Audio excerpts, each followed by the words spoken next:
Hey, what's going on, guys? A little while ago, if you might remember, I put out a challenge. I called that Superman mode. And what that challenge was, is that all the meteor rocks on Origins were kryptonite, so you couldn't use staffs anywhere near them. And then there were a couple other complications, like you couldn't use staffs when the Panzer was there, and that sort of stuff. And I said that one day I was going to try the Easter egg. And that was actually the next day after I made that video. I've had this gameplay saved up for a while, so I'm just about to play it up. As you see, I have a little bit of a close call there, taking down the first Panzer. But yeah, I started up here on round 9. I've already got the first 3 staffs ultimated, just because it would take ages, and I mean ages, to make this video. The entire thing. Open the gateway to yeah, every time, every game. So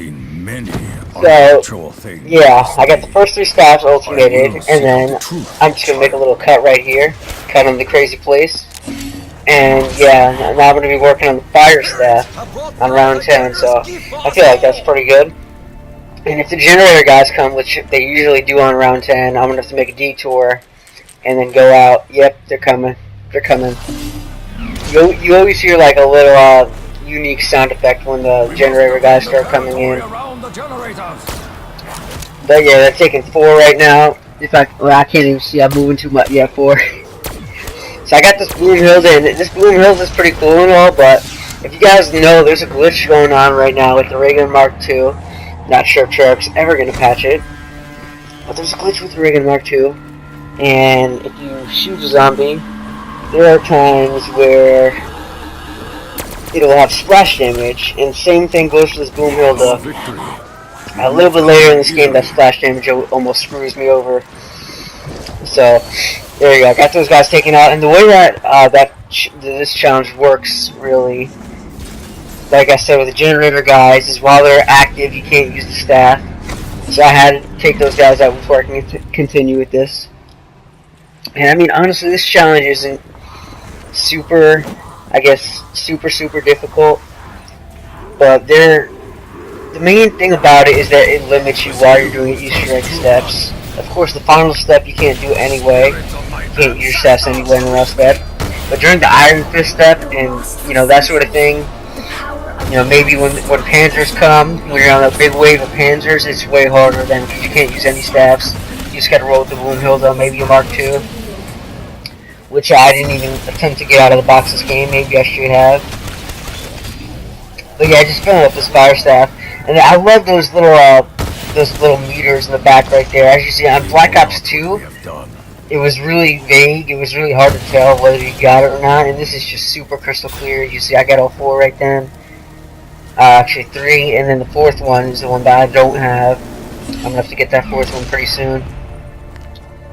And since it's taking place a little bit later, I guess, than when I actually recorded this footage and done the Easter egg Superman mode, I can talk about some news going on. So, what just happened today is World War II beta came out on PS4 Thursday, the 24th of August.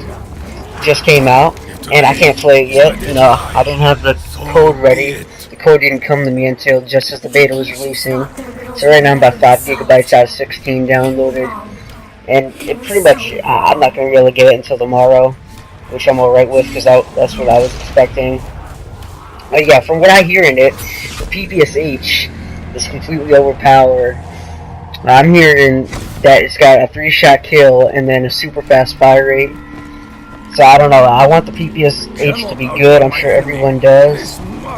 But I don't know about too good. Another thing was the snipers. The snipers I heard were really horrible, and not in the good way. So what I'm saying here is the snipers, from my friend's perspective, he said that the snipers take 3 shots to the chest to kill. I doubt that unless it's a semi-auto. But yeah, pretty much the general consensus I was getting is you had to have a headshot to get a sniper kill. And if you guys remember, Infinity War was saying the same thing last year, that you had to have a headshot to get a sniper kill. It got reverted really fast though. And then in the beta, it wasn't even like that. In the beta, you could just kill in the chest. quick scoping everywhere. One of the main reasons I've left that game. Now, see, another gun that I was looking at was the grease gun. Because I noticed in the World War II beta, there's no MP40, but there's a grease gun. But in the alpha gameplay I was seeing the YouTubers doing, there's MP40 back then. So I'm not sure if they took the MP40 out or replaced it with the grease gun, because I know they're kind of similar.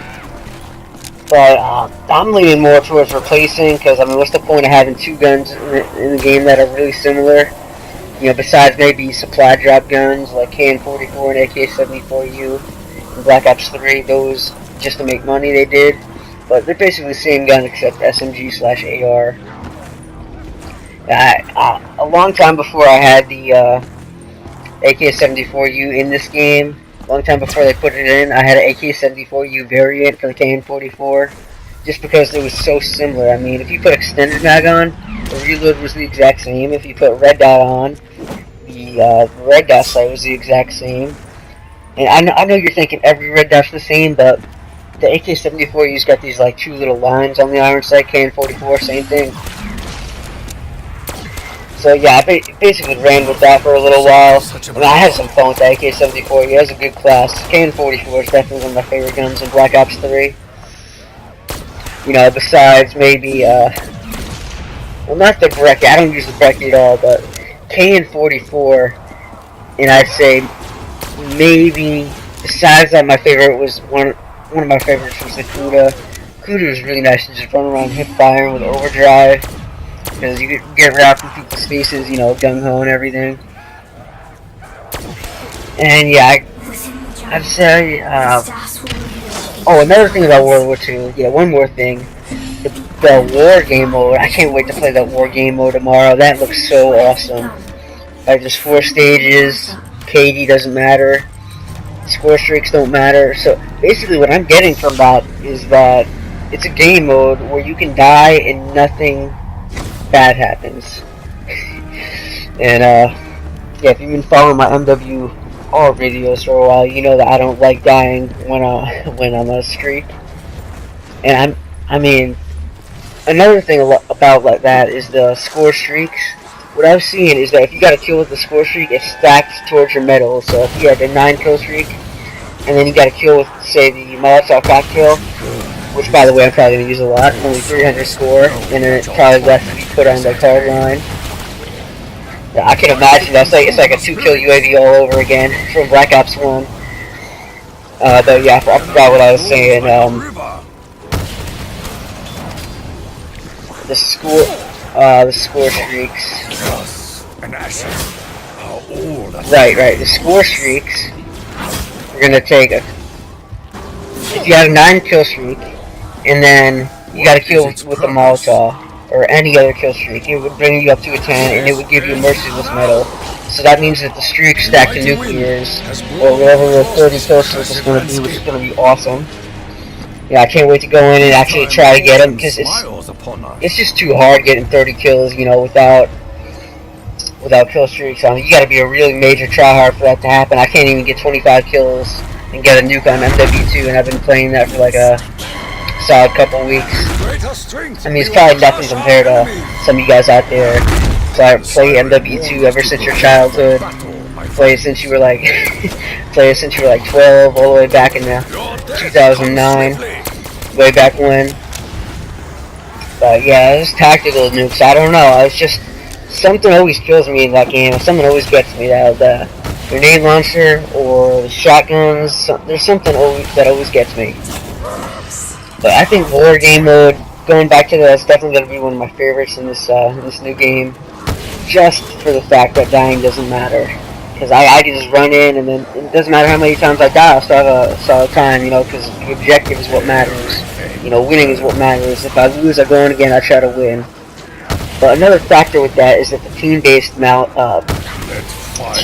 matchmaking algorithm that's in Black Ops 3, that better not be in World War II.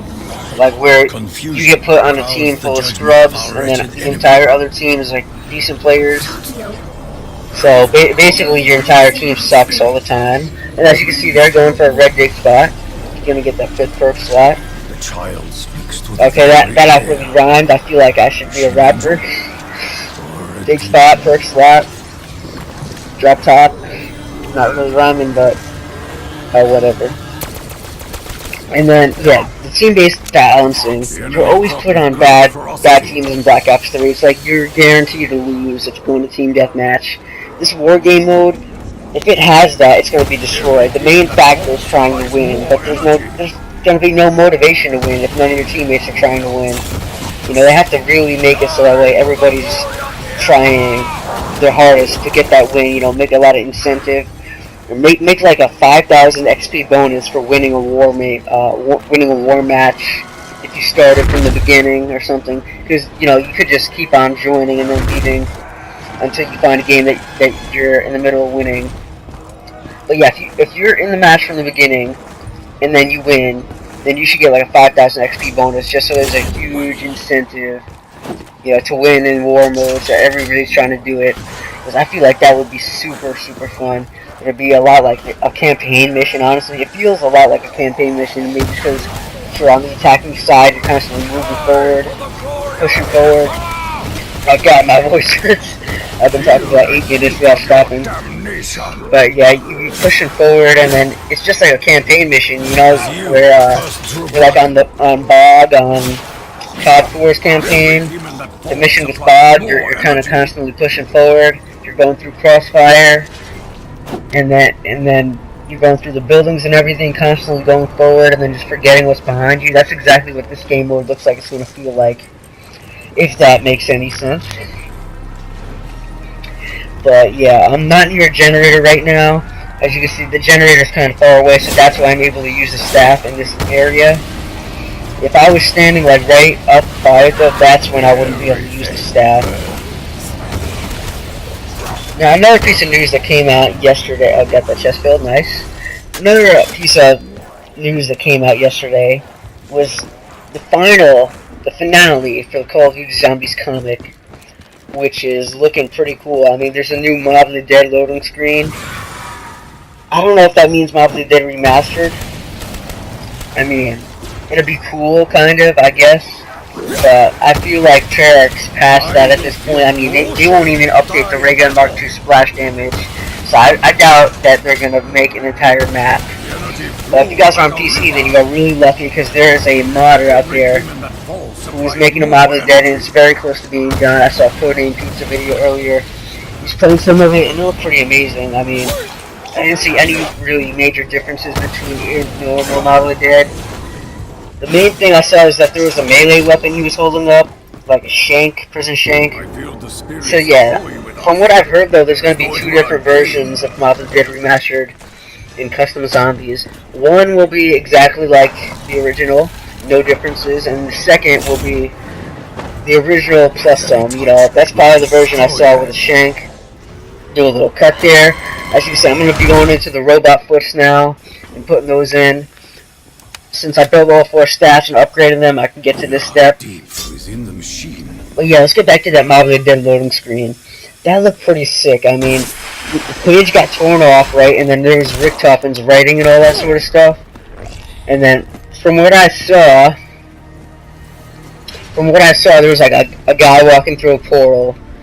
So, it's probably Richtofen, I don't know. Richtofen's definitely doing some shady things, though, in the zombie storyline. But here we are now, round 16, and I'm going towards the final step. Right now, well, let's see. Looks like I'm going towards the step of the airstrike grenades. Let me just check this out. Yes, I am going to be meleeing right here. So this gets pretty intense, especially when you don't have a staff to back you up, because this entire room is filled with meteor rock, aka kryptonite. And yeah, that's what I hate about the Origins melee. Sometimes it fails.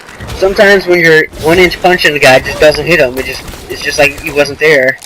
And, I mean, that's so weird. I don't know if that happens to you guys as well, but it's probably going to be another example coming up in a minute where I just knife a zombie with 1-inch punch, and then they just sit there like they haven't been damaged.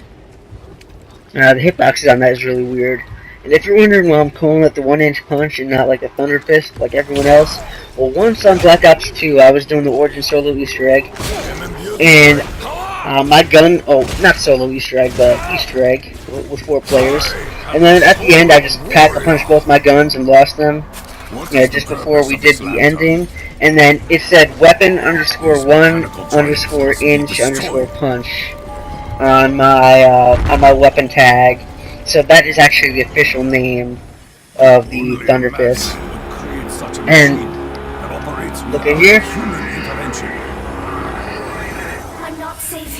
I'm not safe here. That's the best Samantha quote. I love hearing that. Yeah, I just finished the second step though. If you're wondering why I didn't activate the button right there, NGT video from a couple years ago, there's actually a quote, like the robots aren't aligned when you're at that part, so you can't do it yet. Like fire control sequence not activated, so you have to go in again to be able to do it. You can't just do it right then. It's a fun fact. I know NGT Spider-Bite did a video on that however many years ago. I mean, Black Ops 2, Mob of the Dead, Origins, all that came out about 5 years ago now. It's late 2017. That came in about I guess 4 years, yeah, because mid 2013 that all came out. And I mean, I always been playing that since the first day. You know, Mob of the Dead, May 16th, 2013. Origins, August, August. Yeah, that was for Xbox actually, August. For us, on PlayStation 3, it was September 27th or 28th. I think it was 27th. But yeah, I remember going back to NGT Spider-Bite, I woke up on August 27th, the day it came out for Xbox. I ended up waking up 2 hours earlier than I intended to watch this live stream of playing Origins.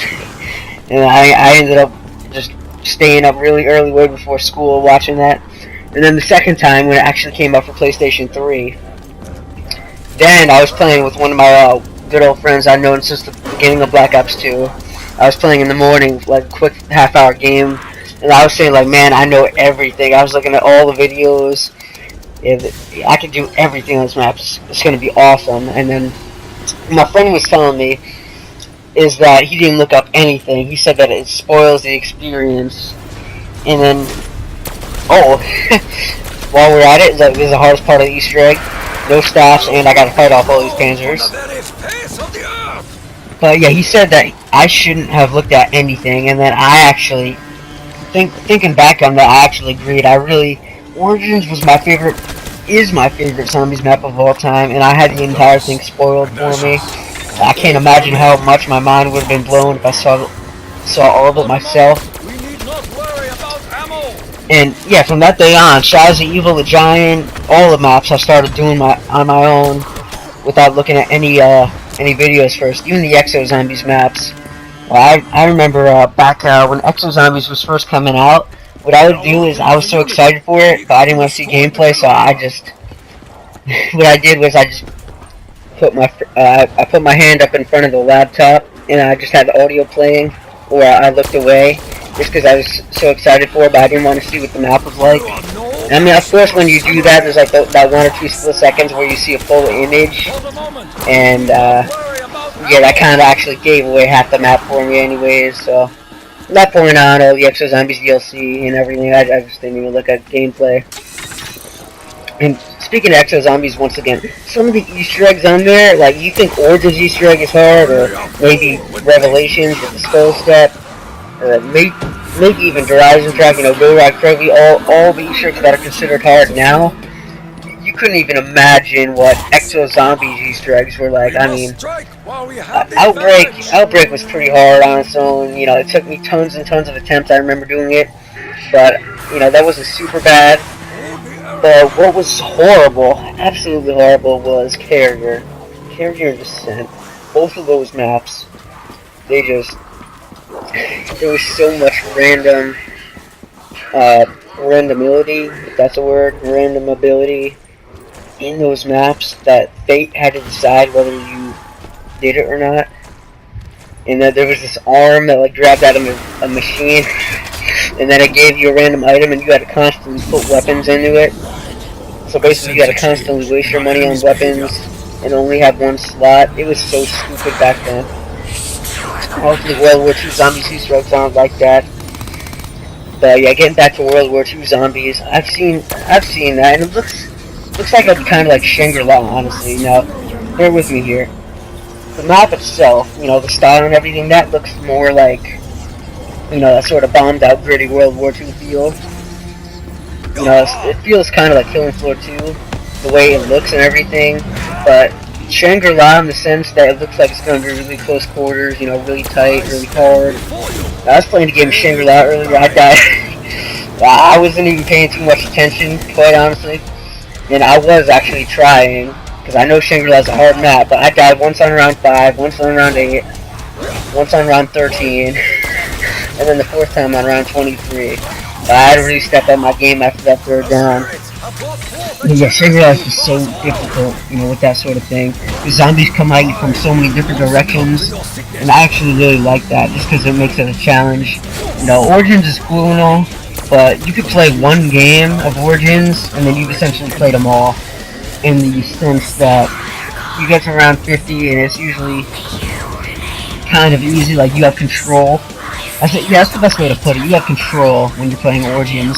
But in a map like Shangri-La, you know, you're relying on the box and that sort of thing, your perks and everything, your gumballs. And mostly, you're just leaving it to random chance. I mean, you don't really have control on whether you're going to do good or not. You just have to play well to do well in that map. But on Origins, you kind of fully control it. Like, if you want to do good, you're gonna. And as you can see right there, once again, what's happening is I'm hitting them and nothing's happening. With this. But yeah, I just finished the final step, the second to final step, and now put on a short little montage, like 5-second montage of me just getting stuff, because it would have taken me ages to run around the map, just pack a punch to get max ammos. And now I am officially ready to go into this final step. And for this final step, I wouldn't be able to use staffs anyway, so I mean, it's just as hard as it normally would be. But as you'll see in a little bit, there's some complications that make it so that way my experience was harder than the normal last step of the Easter egg. I mean, I've got that idolized, but I'm saving it for when I really need it. And I'd say when I get swarmed with like tons and tons of zombies, and I don't even reload or something, maybe that's what I'm thinking. I'll pull out the idolize. So as you can see, I run around, got this Boomhilda, starting to get swarmed a little bit, walking forward, shooting in. What? Oh no, the Boomhilda splash damage. Why, Treyarch? Why? Reagan Mark II and Boomhilda now. I can't use either of these weapons anymore because I know this is gonna happen. So yeah, normally, if I wasn't being Superman right now, I could just pick up staff, you know, run back to Jug and everything, get my perks, but I can't pick up that staff, so I have to survive right now without any of it. Luckily enough, I got lucky with the power-ups, I got an insta-kill and zombie blood. But I mean, that was all luck right there. If I didn't get those, I don't know if I would have survived. Well, honestly, I probably would have pulled out the idolize, knowing myself. But what matters is that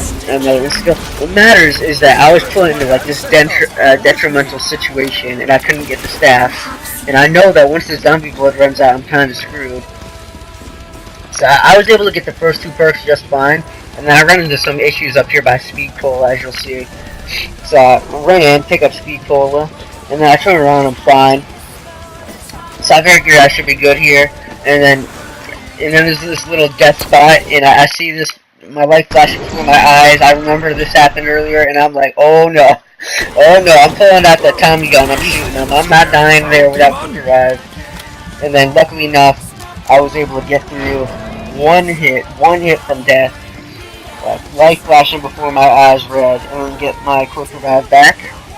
And then I did some run around after that to split it back to here. And yes, here I am, the final step once again. And then I'm gonna have to take another detour in a minute probably. As you'll see, that wasn't the only detour I'm gonna have to take. The video's like 6 or 7 minutes longer. But yeah, I have another detour or 2 in here, where I had to stop and then get some other things done. But yeah, I'll go back to World War II now since I'm at a more chill experience in the video, a more chill part. what I was saying about World War II earlier, what I was trying to say, it was like Shangri-La where it's hard, but it had that excessive, explicit progression system. Black Ops 3, we were all saying before it came out, progression was going to make it last longer, but really it's just a level up screen and a level up sound happening every once in a while, and maybe motivation to keep playing if you were really intense. But for the normal players, once you have 35, you didn't have the prestige. You know, maybe prestige once for the calling card, and then after that, never prestige again. And as you see here, generator's getting taken, so now I'm like, oh well, I gotta get that again.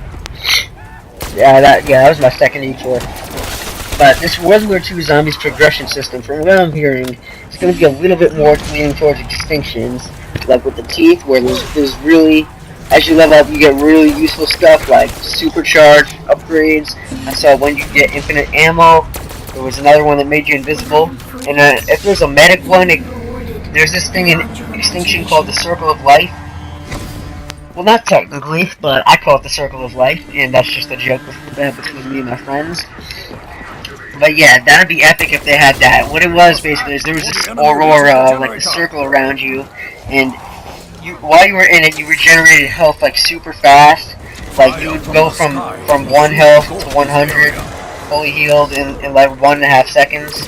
It was insane. You were basically invincible if you were in it, and you had at least 50 health to start with. And then if a teammate was in it, and he was down, he would be revived. And that lasted like 5 to 10 seconds, depending on your upgrades. But yeah, that would be really awesome to have in World War II. Because, I mean, that Circle of Life, that was not spreading enough people. Extinction was really underrated.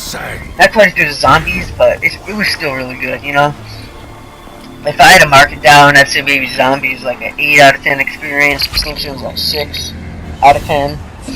I don't know, but some people are probably saying like, what? 8 out of 10? Well, I don't know, because the progression system isn't there, so after you play one game, you don't have motivation to keep on playing, you know. But there's a difference between this and Killing Floor 2. Killing Floor 2, it's got a deep progression system and everything, but it takes so excessively long that you don't even want to try. You know, like, you should get at least 1 upgrade per game, I'd say, for the first half of the prestige, or for the first, like, 15 levels, and then after that, maybe it could be a little longer, but definitely, at least once a match, you should be getting something at that point, because you want to feel like you're still be able to work towards something. I mean, I feel like Titanfall 2's Titanfall Defense, or Frontier Defense, does that pretty well, where about once every game you're able to get an upgrade, or once every 2 games. But I don't know, I like that game mode, but there's some issues with it, like the fact that, well, mainly my problem is the fact that it's not really too complicated. It's just too simple.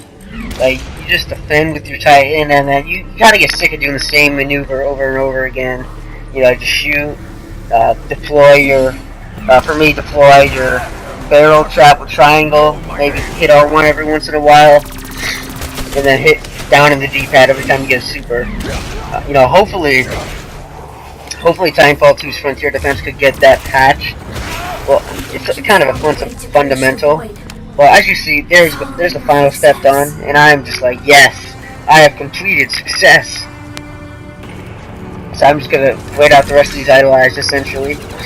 But my main request for World War II Zombies once it releases, once again, is that the progression system is really good, and you feel like you can make constant progress. If they can nail that perfectly, and have like loads and loads of upgrades like the Extinction Teeth, then, only then, said the Shadow Man, only then, if you've ever played Shadows of Evil, Shadow Man says only then a lot within the first couple rounds, but yeah, only then will the progression system promote replayability, and then you can just keep on playing the map over and over and have a blast. But this final Idolize is getting ready to end here, and then after that the cutscene's gonna boot up. Yeah, I'm sure you've all seen the cutscene a million times, but just in case you haven't, and my voice is getting really tired, I'm gonna end it right about here. So, I'll see you next one. Peace out. As the gates to Agartha opened, the 4 heroes were rewarded with riches beyond imagination. From that day forward, they knew that Samantha would keep them safe. Forever.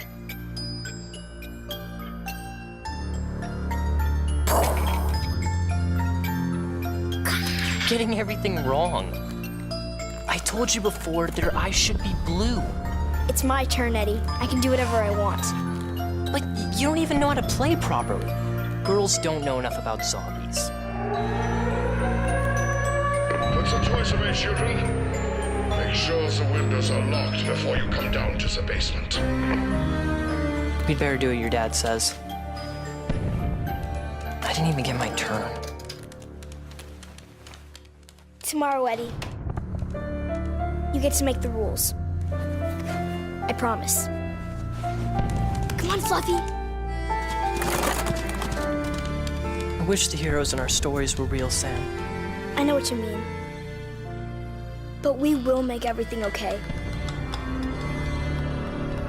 My dad says he has a plan.